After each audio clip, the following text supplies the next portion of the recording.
होली का चंद्र ओढ़ के बैठ गई। भक्त प्रहलाद गोद में बैठ गए। गोद में बैठा के जब अग्नि लगाया गया तो भगवान की कैसी कृपा हुई कि वह चंद्र भक्त प्रहलाद के ऊपर आके पड़ गया। जोर से आंधी चली, भक्त प्रहलाद के ऊपर चंद्र पड़ गया और होली का जल के भस्म हो गई। भक्त प्रहलाद बच गए। प्रेम से भक्त वत्सल भगवान की जय। कृष्ण कन्हैया लाल की जय। यस्तानंद भाग्यो तो मदन्यो जगदीश्वरः कासो यदि न सर्वत्र कस्मास्तं मे न दृश्यते।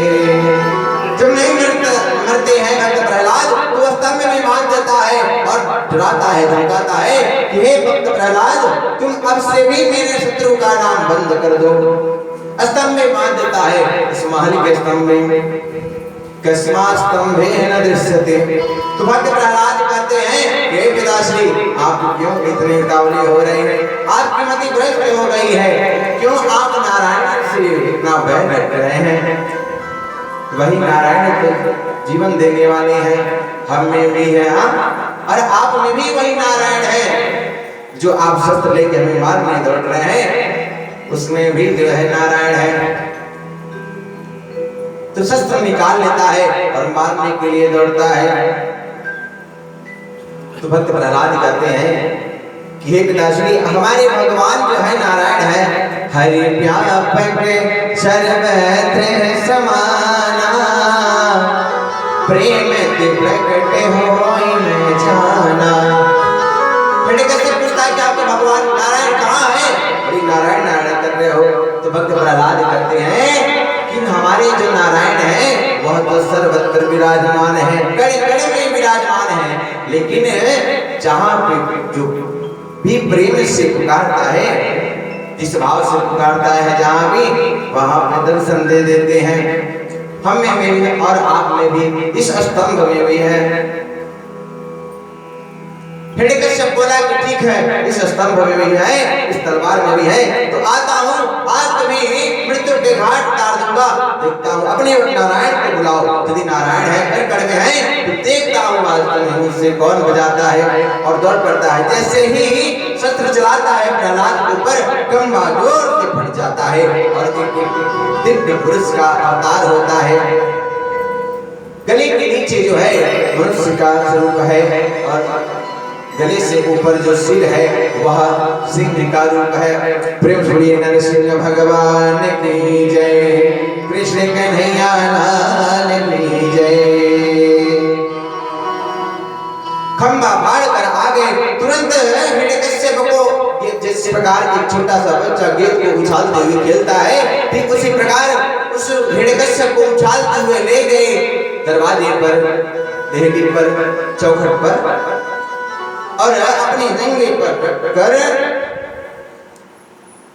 उसके पेट को लगे फाड़ने। तो लगा हंसने हिरण्यकश्यप बोला कि अरे आप क्या मार पाएंगे मुझे तो कोई नहीं मार सकता। मैं ब्रह्मा जी से अमृत का वरदान प्राप्त कर लिया हूँ। भगवान बोले कौन सा वरदान मांगे हो? बोला है कि मैं दिन को मरूं ना रात को। भगवान बोले कि कौन सा बेला है? तो समय को धूली बेला जो गदवेल होता है सूर्यास्त और रात्रि के पूर्व मध्य। तो देखता है कि तो गोधली ना दिन है ना रात है। फिर हंसता है, कहता है कि मैं 12 महीनों में किसी महीने में न मरूं। भगवान कहते हैं कि स्पेशल तुम्हारे लिए बनाया हो यह महीना जो मन मास कहलाता है। जो एक एक तिथि महीनों में 6 होती है वही एकत्रित होता है तो मन मास बनता है, जिसको हम सभी पुरुषोत्तम मास भी कहते हैं। फिर भयभीत हो जाता है, पुनः कहता है कि मैं न अस्त्र से मरूं न शस्त्र से मरूं। यानी कि ब्रह्मा जी के सृष्टि द्वारा किसी भी जीव से न मरूं। ब्रह्मा जी के सृष्टि में भगवान बोले कि अरे हे हिरण्यकश्यप मैं ब्रह्मा जी के सृष्टि में नहीं आता, ब्रह्मा जी मेरी सृष्टि में आते हैं। मैं ब्रह्मा जी का नहीं बनाया हूँ, ब्रह्मा जी को मैं बनाया हूँ। ब्रह्मा जी से मैं नहीं बना हूँ। तो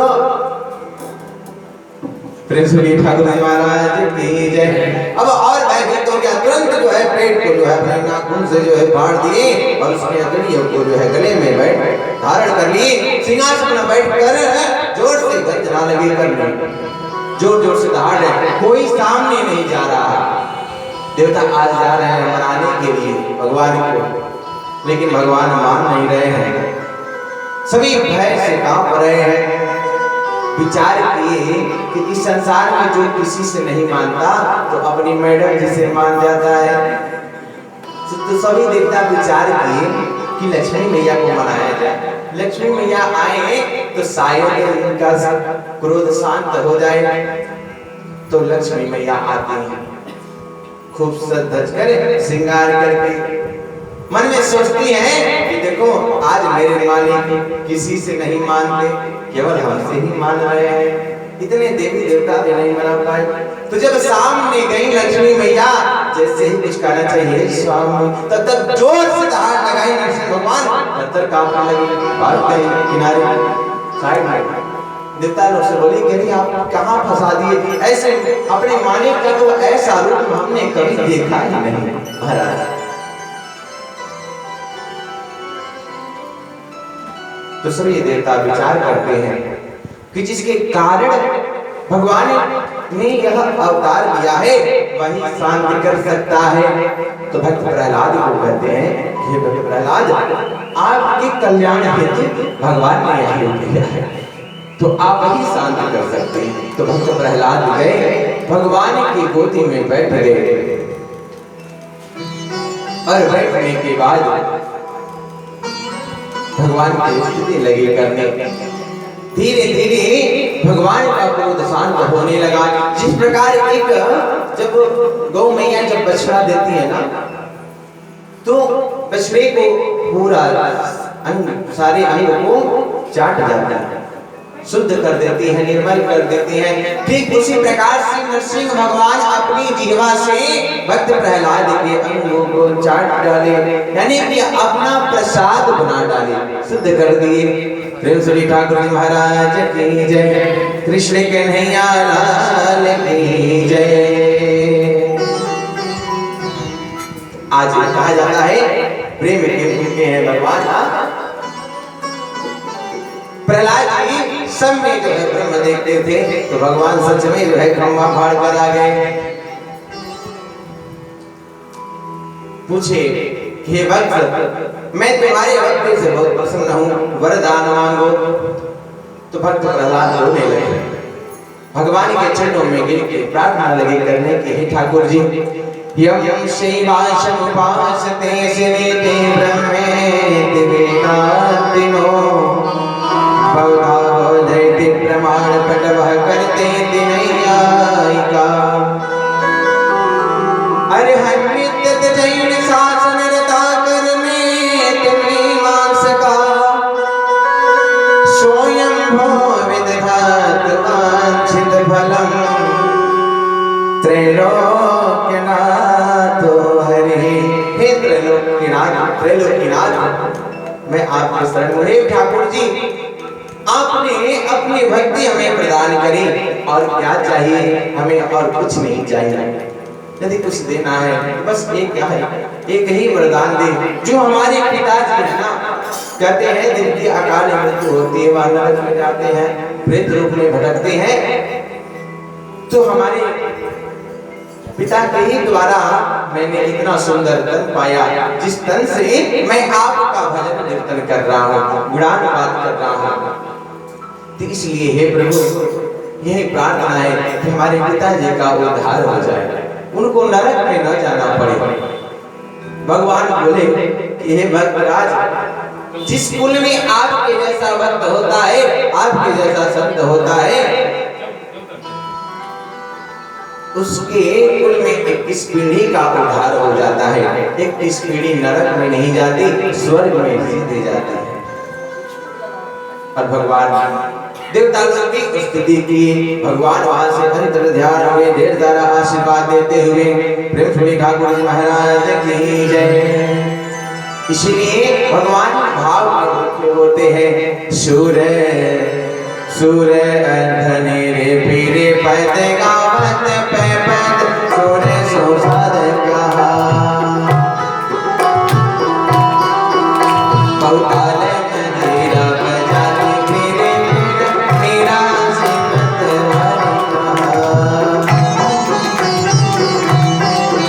सिया राम कथा की करोने लिखी सिया राम कथा की करोने लिखी पर तुलसी सिमर यारा कहा भगवान बसे प्रति मन में पड़ पाठने को प्रहलाद कहा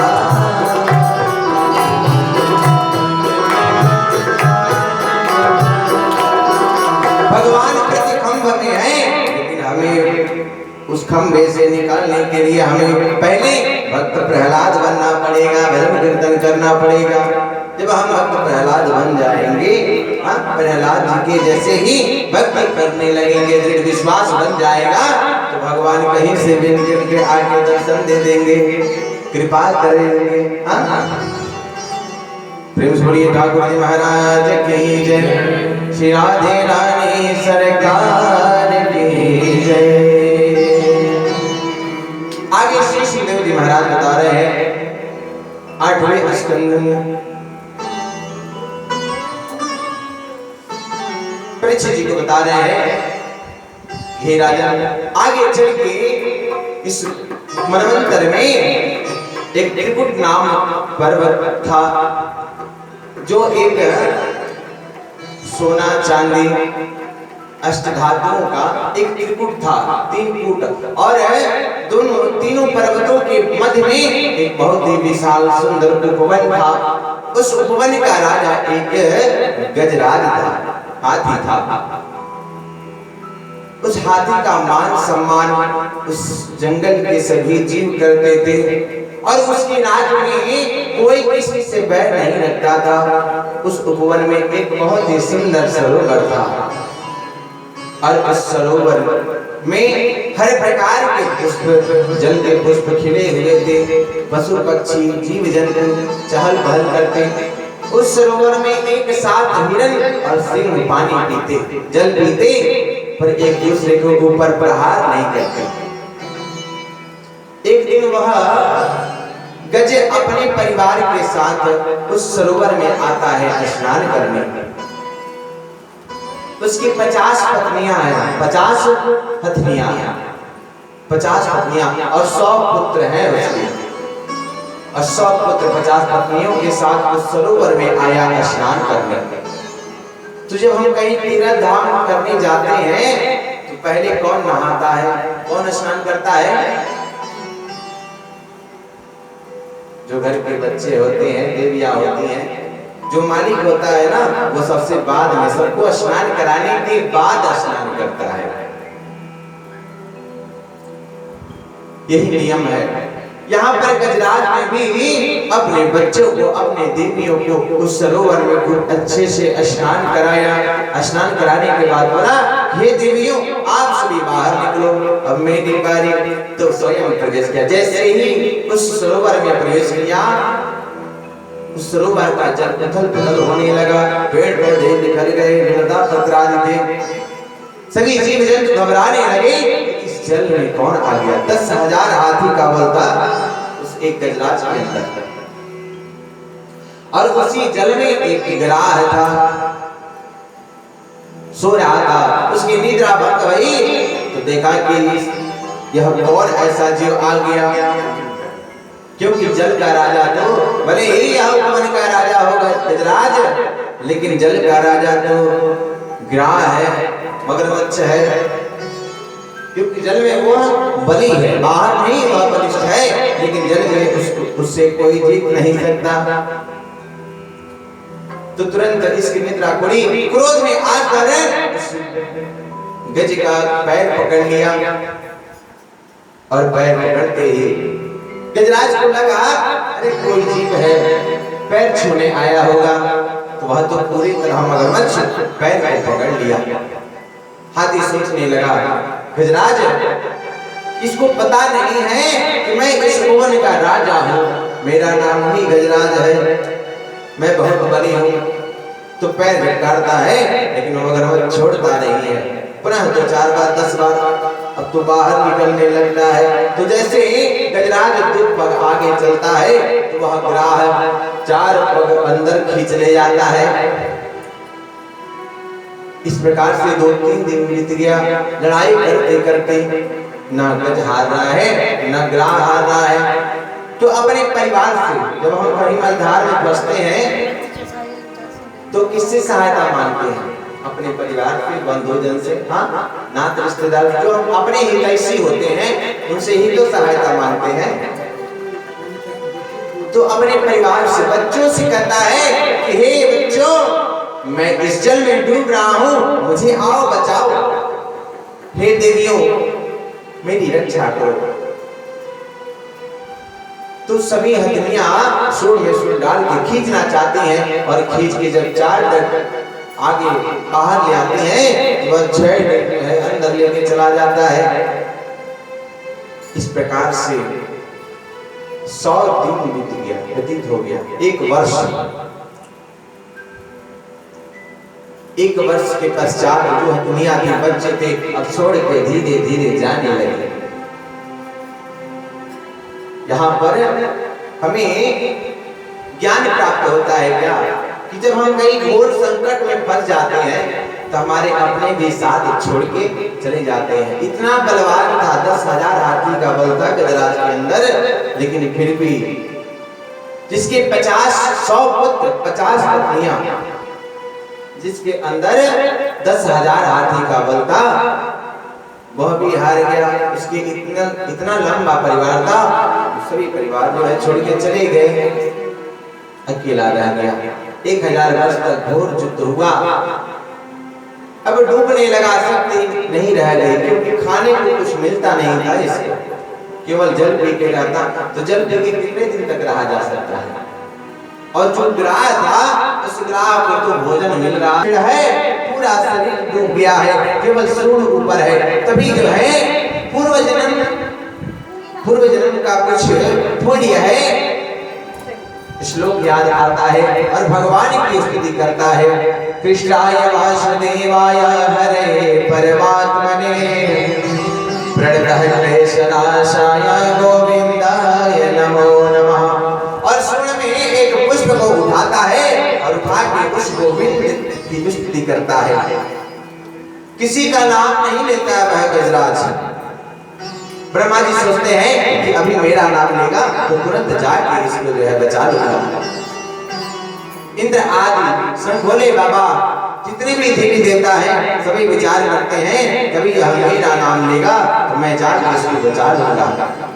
लेकिन वह गजराज कहता है कि हे संपूर्ण जगत के मालिक, जो इस संपूर्ण विश्व के जगत के मालिक हैं, वह आके मेरी रक्षा करे। हे गोपाल हे गोविंद अब तो जीवन हार। हे गोपाल हे गोविंद अब तो जीवन हार।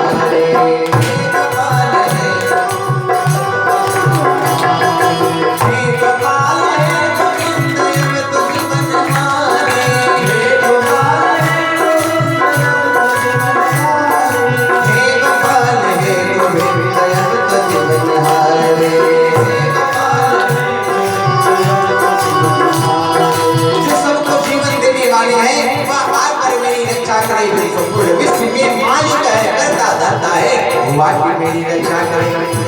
सूंड में कमल का पुष्प लेकर करुण पुकार कर रहा है, बता रहा है पुराण की एक भूल। मेरा प्रबल है तू गया सिंधु के किनारे, मेरा प्रबल है तू गया सिंधु के किनारे।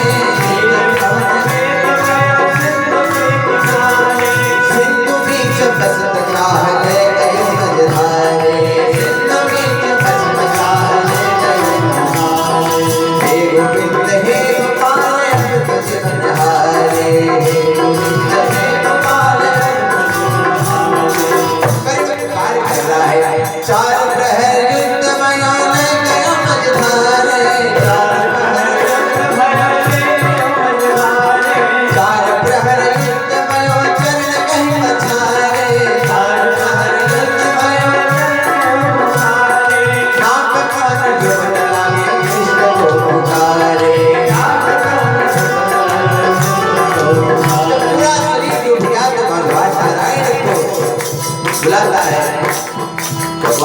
स्तुति करता है। जैसे ही शब्द वैकुंठ में गया, भगवान नारायण उठ खड़े हुए। लक्ष्मी मैया पूछ रही कहाँ जा रहे हो प्रभु? हे स्वामी, भगवान बोले कितना समय नहीं है कि मैं आपके पूरा है बात बताऊं कि मेरा वक्त कहाँ डूबा जा रहा है, मुझे भुला रहा है। जो किसी का नाम नहीं होता तो वह नारायण एक का ही नाम होता है। तुरंत नारायण भगवान गरुड़ को भी छोड़कर दौड़ पड़े। एक अवतार लिए भगवान ग्राह को बचाने, गज को बचाने के लिए। कौन सा रूप लिए भगवान? हरि का अवतार। हरि रूप धारण करके तुरंत उस गजराज के सामने आ गए और उस गजराज ने मन ही मन में भगवान का स्मरण करते हुए जैसे ही पुष्प को चढ़ाया, भगवान सामने आ खड़े हो गए। चरणों में पुष्प गिर गया। भगवान ने अपने हाथ से पकड़कर उसके सूंड को बाहर निकाला। साथ में उस वो ग्राह भी आ गया। चक्र से उस ग्राह के सिर को काट दिए, ग्राह के बंधन से मुक्त कर दिए गजराज। और वह गजराज सामने ही स्तुति करते करते भगवान के चरणों में विलीन हो गया। इस पर कितने भक्तजन संदेह करते हैं कि भगवान आए हैं गजराज के लिए, तो पहले उद्धार मगरमच्छ का क्यों हुआ, ग्राह का क्यों हुआ? तो कहा जाता है भगवान को प्राप्त करने के लिए सबसे पहले भगवान के भगत को पकड़ना पड़ता है, तब तो भगवान मिलते हैं। यदि डीएम कलेक्टर से यदि मिलना हो तो पहले इसको पीए से मिलना पड़ेगा। हाँ, कुछ खर्चा पानी देना पड़ेगा, तभी जो है वह खुश होके नीचे का नंबर ऊपर लगा देगा। पहले नंबर पे जाओ मिलो, है ना ऐसा सिस्टम। प्रेम सुड़ी ठाकुर जी महाराज की जय।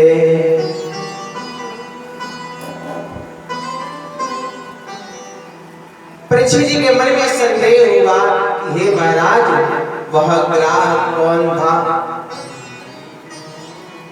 और गजराज कौन थे? पूर्व जन्म में भी पूर्व जन्म की स्थिति याद आ गई, भगवान का नाम लिए तो बता रहे वह ग्राह जो है भूभू नाम का गंधर्व था। वह क्या करता, एक सरोवर है, नदी है, उस नदी में जो भी स्नान करने आता तो यह क्या करता, नीचे यहाँ पे जल में डूबता और नीचे नीचे पानी के नीचे नीचे जाके उसके जो नहाता स्नान करता उसके पैरों को खींचने लगता। जब अगला व्यक्ति डूबने लगता तो छोड़ के भाग जाता, बाहर निकल के हंसने लगता।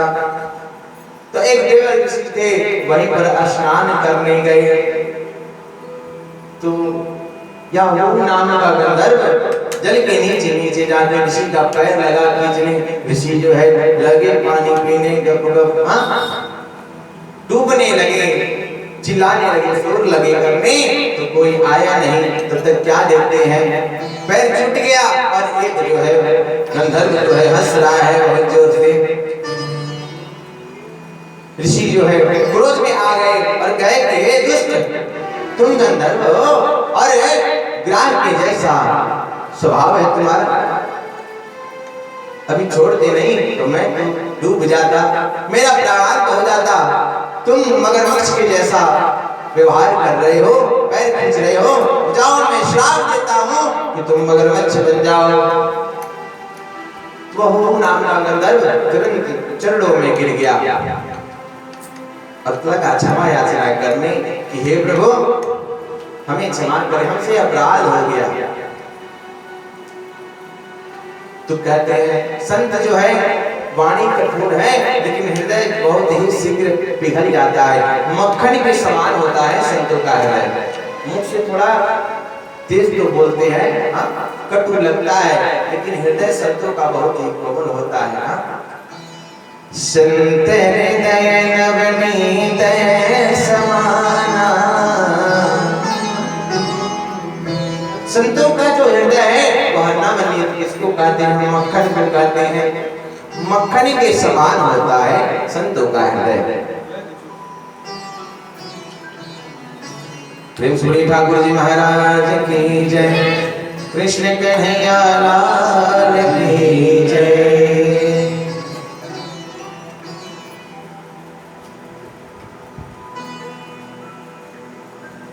तो ऋषि जो है बोले कि ठीक है, वृथा न जाए देव ऋषि वाणी, अब तो जो श्राप मिला है उसे तो भोगना ही पड़ेगा। वह गंधर्व बोला कि ठीक है प्रभु, श्राप को मैं स्वीकार करता हूँ, लेकिन यह बता दे कि मेरा उद्धार कैसे होगा। तो ऋषि बोले कि ठीक है जाओ, इसी तरह पैर पकड़ते रहना, तुम्हारा उद्धार हो जाएगा।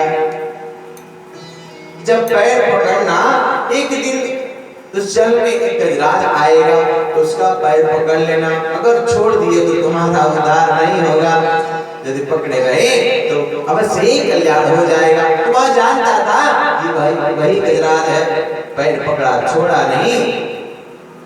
कितने वर्षों तक लड़ाई होती रही। सुखदेव जी महाराज बता रहे हैं कि राजन, यह वही उहू नाम का गंधर्व था। प्रेम श्री ठाकुर जी महाराज की जय। कृष्ण कन्हैया लाल की जय। और जो गजराज जी थे, हाँ गजराज, वह भगवान की स्तुति करते हुए भगवान के धाम को चले गए। नमो भगवते नमस्तस्मै यज्ञे चितात्मकः पुरुषाय दिव्याय परेशाय धीमहि। भगवान प्रसन्न हुए। तो परीक्षित जी पूछे कि महाराज हे गुरुदेव, वह गजराज कौन थे? तो बताते हैं कि पूर्व जन्म में यह द्रविड़ प्रांत के पांड्य देश के जो है राजा थे। इनका नाम इंद्रधुम्न था। और एक दिन यह मर्यागिरी पर्वत पर जाकर तपस्या कर रहे थे, भगवान को प्राप्त करने हेतु। वहीं पर अगस्त ऋषि अपने शिष्यों के साथ वहां पर पहुंच गए। तो उस समय पूजा कर रहे थे भगवान का। कुछ ही समय था शेष पूजन में। तो अगस्त ऋषि को और उनके शिष्यों को देखकर यह खड़े नहीं हुए। तो एवं सत्वा ततो गस्त्यो भगवान प्रसन्न। तो श्राप दे दिया अगस्त ऋषि कि देखो यह राजा है, कितना क्रोध में जो है मग्न है। इसको यह ज्ञात नहीं है कि मैं संतों आया हूँ इसके दरवाजे पर। तो कोई दरवाजे पर आता है तो हम क्या करते हैं, उसके सम्मान के लिए खड़े हो जाते हैं, आदर सत्कार करते हैं। लेकिन यह राजा बहुत घमंडी है, किस तरह हाथी के जैसे बैठा हुआ है, उठ नहीं पा रहा है। श्राप दे दिए कि जाओ हाथी के जैसे बैठे, उठ नहीं पा रहे हो, हाँ मेरे सम्मान में जाओ तुम हाथी हो जाओ। तो राजा तुरंत उठ खड़े हुए, चरणों में गिर गए, कहे कि प्रभु हमें क्षमा कर दे, हमारे अपराध को, हमसे पाप हो गया, हमारा उद्धार कैसे होगा।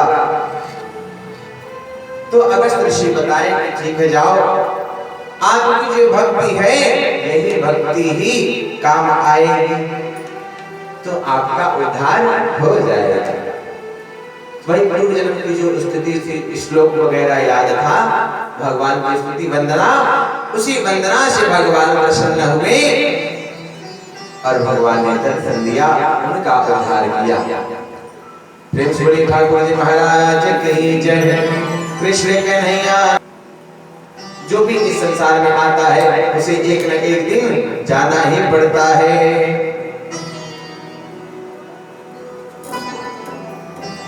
कहते हैं इस संसार में जगत में कोई न परमानेंट। गजरा दोनों का उद्धार भगवान किए, और उनको छोड़ के जाना पड़ा इस लोक को। और भगवान भक्तों के कल्याण हेतु अनेक अनेक रूप धारण करते हैं। वो जगत में कोई न परमानेंट, जगत में कोई न परमानेंट, जगत में कोई न परमानेंट, जगत में कोई न परमानेंट। तेल चमेली चंदन सामने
यह जो घर है इस घर में भी कोई हमेशा नहीं रह पाता है।